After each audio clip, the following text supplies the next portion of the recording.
ഈ സങ്കടപ്പെട്ടും തോറ്റുപോയിട്ടും ഇരിക്കുന്നവരെ ഉണ്ടല്ലോ, പിന്നെയും ചെന്ന് ചവിട്ടിത്താക്കരുത്. നമുക്കൊരു സുഖമാണ് ചിലർക്കൊക്കെ.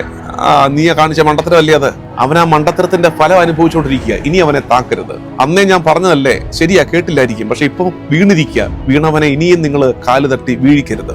നമ്മൾ എന്താ ചെയ്യണ്ടേ? ഒരു പ്രകാശം കൊടുക്കുക. മറ്റുള്ളവരുടെ ജീവിതത്തിലേക്ക് ഒരു മെഴുകുതിരി വെളിച്ചത്തിന്റെ പ്രകാശമെങ്കിലും പങ്കുവെച്ചു കൊടുക്കാൻ പറ്റണം നമുക്ക്. അപ്പൊ അറിവ് മാത്രം കൊടുത്തോണ്ടിരിക്കരുത്. ചിലർ അറിവാ ഉള്ളു, എല്ലാം അറിവാ, അറിവുകൊണ്ട് മാത്രമായില്ല. അറിവ് കൊടുത്തിട്ട് അതിനെ തുടർന്ന് അവരുടെ ജീവിതത്തിൽ മുന്നോട്ടൊരു ചുവട് വെക്കാൻ തക്കവിധം ഒരല്പം പ്രകാശം അവരുടെ വഴികളിലേക്ക് ഒന്ന് വീഴിച്ചു കൊടുക്കണേ.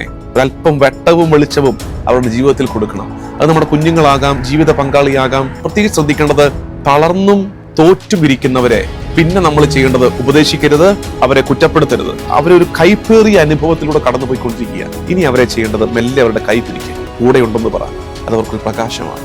കൂടെ ഉണ്ടെന്ന് പറ, നമുക്ക് ശ്രമിക്കാമെന്ന് പറ, മുന്നോട്ട് നടക്കാം, ഒന്നും അവസാനിച്ചിട്ടില്ലെന്ന് പറഞ്ഞു കൊടുക്കുക. മറ്റുള്ളവരുടെ ജീവിതത്തിൽ പ്രകാശം കൊടുക്കുക.